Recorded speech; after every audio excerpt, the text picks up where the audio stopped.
আজকে আপনাদের সাথে এমন 4টি মজার ভর্তার রেসিপি শেয়ার করব যেটা দেখার পরে নিজেকে কন্ট্রোল করে রাখতেই পারবেন না, ইচ্ছে করবে সাথে সাথে এই ভর্তাগুলো তৈরি করে খাই। আসসালামু আলাইকুম, কি অবস্থা, কেমন আছেন আপনারা সবাই? আশা করছি যে যার অবস্থানে থেকে ভালো আছেন, সুস্থ আছেন। আলহামদুলিল্লাহ আমিও ভালো আছি আপনাদের দোয়ায়। আজকে যে 4টি ভর্তার রেসিপি শেয়ার করব সেটা দেখে আপনাদের জিভে তো পানি আসবেই। গরম গরম ভাত, সাথে সুগন্ধি লেবু আর এমন লাল লাল মরিচের ভর্তা দেখে কার না খেতে ইচ্ছে করবে বলুন তো? আপনার পাশে যদি পোলাও, মাংস, বিরিয়ানিও থাকে সেগুলো রেখে এই ভর্তা দিয়েই তৃপ্তি করে 2 প্লেট ভাত খেয়ে ফেলতে পারবেন, এত মজার এই ভর্তা। চলুন তাহলে প্রথম ভর্তার রেসিপিটা দেখে নেওয়া যাক। অবশ্যই সম্পূর্ণ রেসিপিগুলো দেখবেন, তাহলে আপনিও এত মজার ভর্তা তৈরি করে নিতে পারবেন। প্রথমে পুঁইশাক পাতার ভর্তা তৈরি করব। এখানে আমি পুঁইশাক পাতাগুলো ভালোভাবে ধুয়ে নিয়েছি। তারপরে এখন একটা কেচি দিয়ে ছোট ছোট করে কেটে নিচ্ছি। চাইলে আপনি এটাকে বটি দিয়েও কেটে নিতে পারেন, তবে এভাবে ছোট ছোট করে কেটে নিলে ভর্তাটা বানাতে অনেক বেশি সুবিধা হয়, খুব তাড়াতাড়ি বাটা হয়ে যায়। আর আমি এই ভর্তাটা যেহেতু পাটায় বাটবো না, সেজন্য এমন ছোট ছোট করে কেটে নিচ্ছি। সবগুলো পাতা আমি এভাবে কেটে নিব। বিশ্বাস করেন এই ভর্তাটা আমি এইভাবে বানিয়ে কখনো খাইনি, এই প্রথম বানিয়েছি। মাশাল্লাহ এত মজা হয়েছে কি বলবো। সবগুলো পাতা আমি এই যে এভাবে কেটে নিয়েছি। এখন এটাকে সিদ্ধ করতে চুলায় বসিয়ে দিব। আর এখানে কোনো পানি দিতে হবে না, পাতা থেকেই অনেকটা পানি বের হবে, আর সেই পানিতেই পাতাটা সুন্দরভাবে সিদ্ধ হয়ে যাবে। এখন এটাকে একটা ঢাকনা দিয়ে ঢেকে দিব। সামান্য একটু লবণ দিয়েছি, তারপরে এখন ঢাকনা দিয়ে ঢেকে দিচ্ছি সিদ্ধ হওয়া পর্যন্ত। কিছুক্ষণ পরে আপনাদেরকে আমি ঢাকনাটা উঠিয়ে দেখাচ্ছি। দেখতেই পাচ্ছেন পাতা থেকে কতটা পানি বের হয়েছে। আর এই পানিতেই সুন্দরভাবে শাকটা সিদ্ধ হয়ে যাবে। আমি কিন্তু অনেকগুলো শাক নিয়েছি, আর কতটুকু হয়ে গেছে দেখতেই পাচ্ছেন। খাওয়ার সময় অনেক আফসোস হয়েছে আমি এই ভর্তাটা আরো বেশি করে কেন বানাইনি, এত মজা হয়েছে এই ভর্তাটা খেতে। দেখতেই পাচ্ছেন পানিটা কিন্তু শুকিয়ে গেছে আর পাতাগুলো সুন্দরভাবে সিদ্ধ হয়ে গেছে। এটাকে নামিয়ে তারপরে ঠান্ডা করে নেব। আর এই পাশে আমি চুলায় একটা প্যান বসিয়ে দিয়েছি, তারপরে দিয়ে দিচ্ছি 2 টেবিল চামচের মতো সরিষার তেল। এখন কাঁচামরিচ, পেঁয়াজ, রসুনটা ভেজে নিব। সরিষার তেলে এই পেঁয়াজ, কাঁচামরিচটা ভেজে নেওয়ার চেষ্টা করবেন। এখানে আমি পেঁয়াজ, রসুনটা একদম বেশি করে দিয়েছি, তাহলে ভর্তাটা খেতে বেশি ভালো লাগবে। আর কাঁচামরিচও দিয়েছি। চেষ্টা করবেন ভর্তায় 2 রকমের ঝাল ব্যবহার করতে, তাহলেই কিন্তু ভর্তাটা বেশি মজার হয়। আর আমি আজকে বলেছি এই পুঁইশাক পাতার ভর্তাটা একদমই ভিন্নভাবে তৈরি করব, আর সেটা হচ্ছে আমি এখানে কয়েকটা চিংড়ি মাছ ব্যবহার করেছি। এই চিংড়ি মাছটা দেওয়ার কারণে ভর্তার টেস্ট দ্বিগুণ বেড়ে যায় আর খেতে এত বেশি মজার হয়। আপনারা যখন বাসায় তৈরি করে খাবেন তারপরেই বলতে পারবেন যে এটা কতটা মজার হয়। শুধুমাত্র 5 থেকে 6টা চিংড়ি মাছ আমি এখানে ব্যবহার করেছি, এর থেকে বেশি দেওয়া যাবে না, তাহলে শাকের ভর্তার টেস্ট নষ্ট হয়ে যাবে। সামান্য অল্প কিছু চিংড়ি মাছ এখানে ব্যবহার করতে হবে। যদি আপনি চিংড়ি মাছটা বেশি পরিমাণে ব্যবহার করেন, সেই ক্ষেত্রে শাকের ভর্তা সেই স্বাদ আপনি পাবেন না, মাছের ভর্তা হয়ে যাবে। তাই অল্প সামান্য কয়েকটা চিংড়ি মাছ দিয়ে এভাবে ভেজে নেবেন। খুব ভালোভাবে সব কিছু আমি ভেজে নিয়েছি, তারপরে ঠান্ডা করে ভর্তাটা বানাতে চলে এসেছি। প্রথমে চিংড়ি মাছ, কাঁচামরিচ, পেঁয়াজ, রসুনটাকে একদম মিহি করে নিতে হবে। চেষ্টা করবেন পেঁয়াজটা যেন একদম মিহি না হয়, শুধুমাত্র রসুন এবং চিংড়ি মাছটাকে মিহি করে নেবেন। পেঁয়াজটা যদি একটু আস্তে আস্তে থাকে তাহলে ভর্তাটা খেতে বেশি ভালো লাগে। আমি রসুন এবং চিংড়ি মাছটাকে আলাদা করে একদম মিহি করে নিচ্ছি। এই যে দেখুন আমি একদমই মিহি করে নিয়েছি। এখন এটাকে একটা সাইড করে রাখবো। তারপরে এখন আমি এখানে দিব শুকনো মরিচ। আমি অফ ক্যামেরায় শুকনো মরিচটা ভেজে তারপরে এমন গুঁড়ো করে নিয়েছি। এতে করে আমার ভর্তাটা বানাতে খুব তাড়াতাড়ি হবে। আর স্বাদ মতো লবণ দিয়েছি, কিছুটা ধনিয়া পাতা কুচি দিয়েছি। এখন এটাকে একটু ভালোভাবে মিশিয়ে নিব। মরিচটা যদি আপনি আগে ভেজে তারপরে এমন গুঁড়ো করে নেন তাহলে ভর্তাটা বানাতে খুব তাড়াতাড়ি হয়। তারপরে এই যে পুঁইশাক পাতা দিয়েছি, এখন এই পুঁইশাক পাতাটা খুব ভালোভাবে আমি বাটনা দিয়ে বেটে নিব একদম মিহি করে। আপনারা নিশ্চয়ই দেখেছেন আমি এখানে কতটুকু চিংড়ি মাছ ব্যবহার করেছি, ঠিক এতটুকু চিংড়ি মাছ ব্যবহার করলেই হবে, এর থেকে বেশি দিলে আবার খেতে ভালো হবে না। এখন এখানে 2 টেবিল চামচের মতো সরিষার তেল দিয়েছি, সব কিছু খুব ভালোভাবে মিশিয়ে নিচ্ছি। তৈরি হয়ে গেল আমার পুঁইশাক পাতার ভর্তা। এখন আমি অন্য আরেকটা ভর্তা তৈরি করে নিচ্ছি টমেটো এবং বেগুনের। প্রথমে এখানে আমি 2টা টমেটো এবং 1টা বেগুন নিয়েছি, এগুলো ভালোভাবে ধুয়ে নিয়েছি। তারপরে এখন স্লাইস করে কেটে নেব, ঠিক এমন পাতলা করে টমেটো বেগুনটা কেটে নিতে হবে। আমি যতটুকু এখানে ভর্তা তৈরি করব সেই অনুযায়ী কিন্তু টমেটো এবং বেগুনটা নিয়েছি, 2টা টমেটো এবং 1টা বেগুন।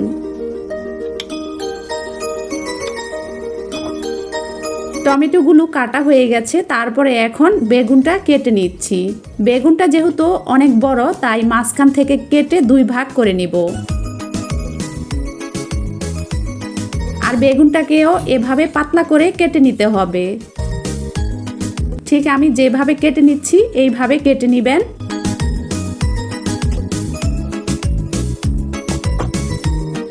সম্পূর্ণ বেগুনটা আমার কাটা হয়ে গেছে, দেখতেই পাচ্ছেন। তারপরে এখন বেগুনে লবণ হলুদ মরিচ মেখে নিব, পরিমাণ মতো লবণ হলুদ মরিচটা দিয়ে দিবেন।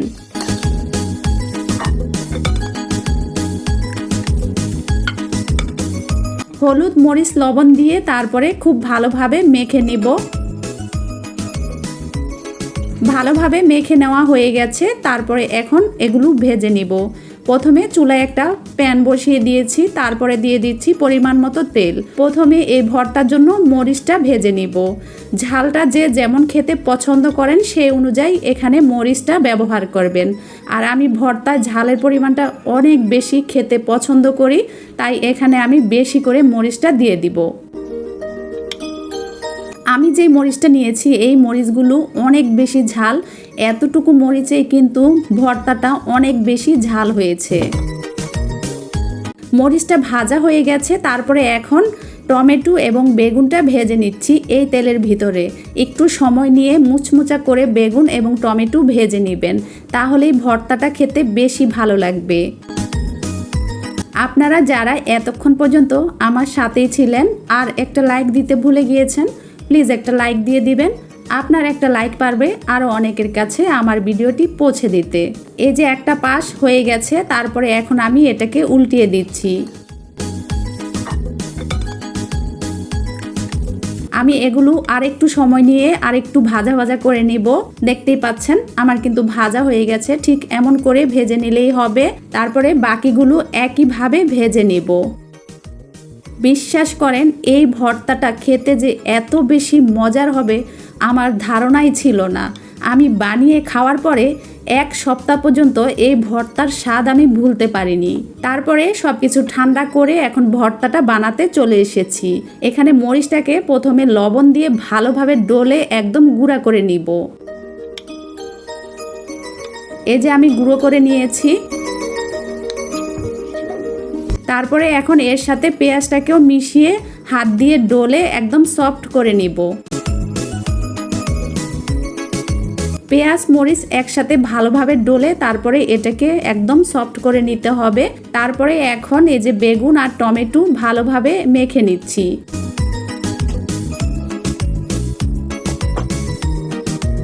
আমি কিন্তু আপনাদেরকে আগেই বলেছি যেদিন এই ভর্তাটা তৈরি করবেন সেদিন কিন্তু বেশি করে ভাত রান্না করবেন, তা না হলে আমার মতোই আফসোস করবেন যে খাওয়ার পরেও ইচ্ছে করবে আরও খেতে। খুব ভালোভাবে মেখে নিয়েছি, তারপরে এখন সরিষার তেল আর ধনিয়া পাতা কুচি দিয়ে দিচ্ছি। আবারও ভালোভাবে মিশিয়ে নেব। গরম গরম ভাতের সাথে এই ভর্তাটা খেতে এত বেশি মজার, জাস্ট অসাধারণ। টমেটো এবং বেগুন ভর্তাটা হয়ে গেছে, এখন আমি কুমড়ো পাতার ভর্তাটা বানিয়ে নিব। আর এই কুমড়ো পাতার ভর্তাটা খেতে এত বেশি মজার, একবার যখন তৈরি করবেন প্রতিদিনই বানিয়ে খেতে ইচ্ছে করবে। এখানে আমি কচি কচি কুমড়ো পাতা নিয়েছি, আর দেখে আপনারা বুঝতে পাচ্ছেন যে পাতাগুলো কতটা কচি। আর প্রত্যেকটা পাতা আমি খুব ভালোভাবে বেছে তারপরে ধুয়ে নিয়েছি। তারপরে এখন একটা কেচি দিয়ে পাতাগুলো ছোট ছোট করে কেটে নিব। চাইলে আপনারা কিন্তু বটি দিয়েও এটা কেটে নিতে পারেন। এই যে আমি ছোট ছোট করে কেটে নিচ্ছি, যেহেতু এই ভর্তাটা আমি হাতে তৈরি করব সেজন্য একটু ছোট করে কেটে নিচ্ছি। যদি আপনারা পাটায় বেটে নেন তাহলে কাটার কোনো দরকার নেই, আস্তটাই কিন্তু সিদ্ধ করে তারপরে ভর্তা বেটে নিতে পারবেন। তবে আমি আজকে এই ভর্তাটা যেই পদ্ধতিতে তৈরি করে দেখাবো, এভাবে যদি আপনারা তৈরি করেন তাহলে ভাত বেশি করে রান্না করতে কিন্তু ভুলবেন না, তা না হলে আফসোস থাকবে। এই ভর্তাটা খেতে এত বেশি মজার। সবগুলো পাতা আমি ঠিক এভাবে ছোট ছোট করে কেটে নিচ্ছি। ঝটপট যদি ভর্তাটা তৈরি করতে চান আমার মতো, তাহলে এভাবে একটু কেটে নেবেন, তাহলে ভর্তাটা খুব তাড়াতাড়ি বাটা হয়ে যায়। সবগুলো পাতা আমি কেটে নিয়েছি, তারপরে লবণ দিয়ে সিদ্ধ করতে চুলায় বসিয়ে দিয়েছি। আর এখানে কোনো পানি দিব না, লবণ দেওয়ার কারণে এমনিতেই শাকটা খুব তাড়াতাড়ি সিদ্ধ হয়ে যাবে। দেখতেই পাচ্ছেন আমি কিন্তু পানি দেইনি, তাও শাক থেকে কিন্তু পানি বের হয়েছে। এখন এটাকে একদমই শুকিয়ে ফেলবো। ভালোভাবে শাকটা সিদ্ধ করে নেবেন। অনেক রকমের পাতা দিয়ে কিন্তু আমার চ্যানেলে ভর্তার রেসিপি আছে, তবে এই প্রথম আমি কুমড়ো শাকের ভর্তাটা তৈরি করেছি আর এটা এত বেশি মজার, জাস্ট অসাধারণ। শাকটা সিদ্ধ হয়ে গেছে, সাইডে নামিয়ে রাখবো। তারপরে এখানে একটা প্যানে আমি সরিষার তেল দিয়েছি আর বড় সাইজের এক পিস রুই মাছ দিয়েছি। মাছটাকে হলুদ মরিচ লবণ দিয়ে মেখে নিয়েছি। আর একটা সাইডে কাঁচামরিচ পেঁয়াজ রসুনটাও দিয়ে দিচ্ছি। এক পাশে মাছটা ভাজা হতে থাকবে আর এক পাশে কাঁচামরিচ রসুনটাও ভাজা হবে। উল্টে পাল্টে একটু লাল করে ভেজে নিব। আর মাছটাকে কিন্তু অনেক বেশি মুচমুচা করে ভেজে নিব, এর ফলে ভর্তাটা খেতে বেশি ভালো লাগবে। চেষ্টা করবেন মাছটাকে মুচমুচা করে ভেজে নিতে। পেঁয়াজ এবং মরিচটা ভাজা হয়ে গেছে দেখতেই পাচ্ছেন। আর মাছটাকে আমি আরও একটু ভেজে নিব। এখন পেঁয়াজ এবং মরিচটা উঠিয়ে নিচ্ছি। আপনারা চাইলে কিন্তু এগুলো আলাদা আলাদাও ভাজতে পারেন, কোনো সমস্যা নেই।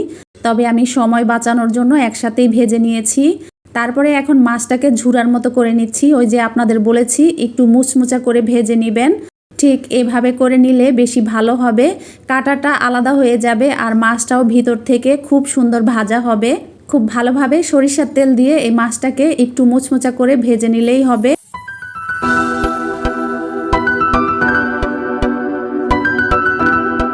আপনারা যারা এতক্ষণ পর্যন্ত আমার সাথেই ছিলেন আর একটা লাইক দিতে ভুলে গিয়েছেন, প্লিজ একটা লাইক দিয়ে দিবেন। আপনার একটা লাইক আমার জন্য অনেক বেশি মূল্যবান, আরও অনেকের কাছে আমার এই ভিডিওটি পৌঁছে দিতে সাহায্য করবে। মাছটা ভাজা হয়ে গেছে, নামিয়ে ঠান্ডা করে তারপরে ভর্তাটা বানাতে চলে এসেছি।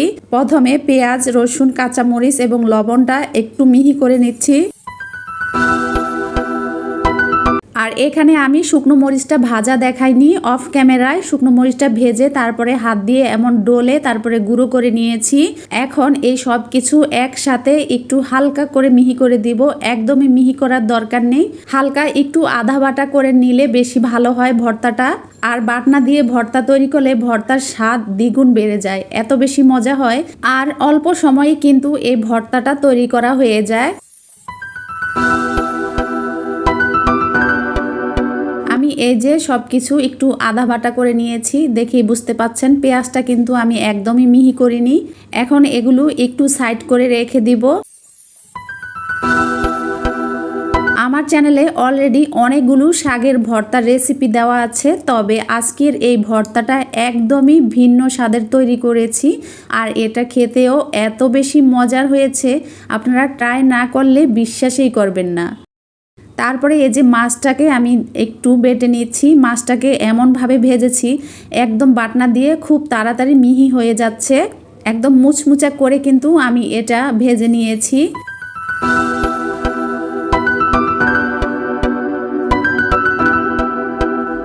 মাছটাকেও আমি মিহি করে নিয়েছি। এখন এটাও একটু সাইডে রেখে দিব। তারপরে এখন দিয়ে দিচ্ছি শাক। শাকটা কিন্তু ঠান্ডা হয়ে গেছে। এখন শাকটাকেও একদম মিহি করে নিব।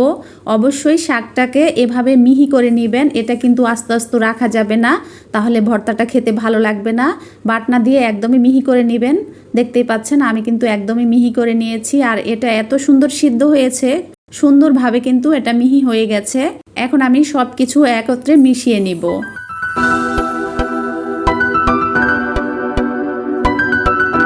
তারপরে এখন কিছুটা ধনিয়া পাতা কুচি দিয়ে দিচ্ছি। আমার ধনিয়া পাতা কুচিটা ভর্তায় না দিলে ভালোই লাগে না। এই পর্যায়ে দিয়ে হালকা করে আবারও একটু বেটে দিচ্ছি, যাতে করে শাকের সাথে খুব সুন্দরভাবে মিশে যায়। খুব ভালোভাবে এই যে আমি মিহি করে নিয়েছি। এখন দিয়ে দিব সরিষার তেল। এখানে সরিষার তেলটা একটু বেশি করে দিবেন, তাহলে ভর্তাটা খেতে বেশি ভালো লাগবে। আমি 2 টেবিল চামচের মতো এখানে সরিষার তেল দিয়েছি। আর আমি মাছ এবং কাঁচামরিচ পেঁয়াজটাও কিন্তু সরিষার তেলেই ভেজে নিয়েছি। সব কিছু এখন খুব ভালোভাবে মিশিয়ে তারপরে গরম গরম ধোয়া ওঠা ভাতের সাথে পরিবেশন করে নেব। কুমড়ো পাতার ভর্তাটা হয়ে গেছে, এখন মরিচ ভর্তা বানাবো, সেজন্য মরিচটা ভেজে নিচ্ছি। মরিচটা ঠিক এমন একটু পোড়া পোড়া করে ভেজে নিতে হবে। এমনটা করে ভেজে নিলে বেটে নিতে সুবিধা হয়, খুব তাড়াতাড়ি মিহি হয়ে যায়। মরিচ নামিয়ে নিচ্ছি, এখন রসুন আর পেঁয়াজটা ভেজে নিচ্ছি। এই মরিচ ভর্তায় রসুন এবং পেঁয়াজটা দিবেন, তাহলে এই ভর্তাটা খেতে বেশি ভালো লাগবে। এখানে আমি দেশি রসুন ছোট ছোট করে কেটে নিয়েছি। এখন এগুলো একটু ভেজে নিব, আর এর ভিতরে একটু তেল দিয়ে দিবেন, তাহলেই কিন্তু রসুন পেঁয়াজটা খুব ভালোভাবে ভাজা হবে। এই রসুন এবং পেঁয়াজটা একটু লাল লাল করে ভেজে নিলে ভর্তাটা বেশি খেতে ভালো হবে। এই যে আমার রসুন এবং পেঁয়াজটা ভাজা হয়ে গেছে, ঠিক এমনটা করে ভেজে নিলেই কিন্তু হবে। এটাকে নামিয়ে তারপরে ঠান্ডা করে ভর্তাটা তৈরি করব। আচ্ছা, আপনারা এতক্ষণ পর্যন্ত যদি আমার সাথেই থেকে থাকেন, তাহলে একটা ছোট্ট করে লাইক দিয়ে দিবেন। আপনার একটা লাইক পারবে আরও অনেকের কাছে আমার ভিডিওটি পৌঁছে দিতে। আমি এই যে রসুন এবং পেঁয়াজটাকে নামিয়ে ঠান্ডা করে তারপরে ভর্তাটা বেটে নিব। আজকের এই মরিচ ভর্তা আমি পাটায় বেটে নিব, আর পাটায় বাটা ভর্তা তো খেতে ভীষণ মজার হয়, সেটা তো আমরা কম বেশি সবাই জানি। লবণ দিয়ে মরিচটাকে খুব ভালোভাবে বেটে একদম মিহি করে নিতে হবে। আর মরিচটা এত সুন্দর ভাজা হয়েছে, দেখুন কত সুন্দরভাবে গুঁড়ো হয়ে যাচ্ছে।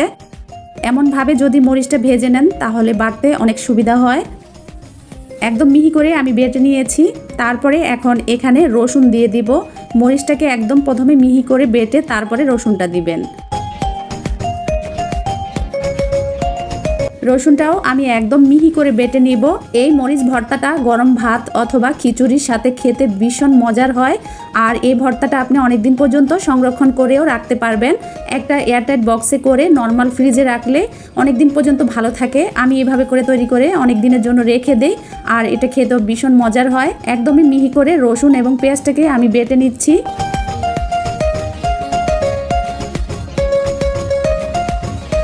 আমি যেই মরিচগুলো নিয়েছি, আর এই মরিচগুলো অনেক বেশি ঝাল, তাই অল্প করে নিয়েছি। যদি আপনারা মরিচের ভর্তা তৈরি করেন, সেক্ষেত্রে মরিচের ঝালটা যদি কম হয় আরও একটু বাড়িয়ে দেবেন।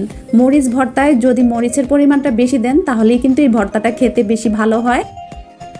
এই যে আমি একদমই মিহি করে বেটে নিয়েছি, আর এখন দিয়ে দিচ্ছি সামান্য একটু ধনিয়া পাতা কুচি। ধনিয়া পাতাটা একদম মিহি করব না, হালকা একটু বেটে নিব। ধনিয়া পাতাটা একদমই মিহি করা যাবে না, হালকা করে একটু বেটে দিলেই হবে। এখন সব কিছু ভালোভাবে মিশিয়ে নিচ্ছি। কি ভর্তাটা দেখে একদম জিভে পানি চলে আসছে, তাই না? অনেক লোভনীয় হয়েছে কিন্তু ভর্তাটা, আর খেতেও ভীষণ মজার হয়েছে।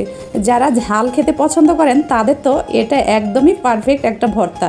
আর যারা ঝাল খেতে কম পছন্দ করেন, তারা মরিচের পরিমাণটা একটু কমিয়ে দিলেই কিন্তু হবে। এই যে আমার ভর্তাটা বানানো হয়ে গেছে, এখন উঠিয়ে নিচ্ছি। আর আমার মতো কে কে আছেন পাটায় যখনই ভর্তা তৈরি করেন আর এমন গরম গরম ভাত মেখে খান? আমার কাছে তো খুবই ভালো লাগে। মনে হয় যেন ভর্তা বানালে এভাবে ভাত যদি মেখে না খাই তাহলে মনেই ভরে না। এই গরম গরম ভাত, তারপরে লাল মরিচের ভর্তা মেখে, আহা কি যে মজা খেতে!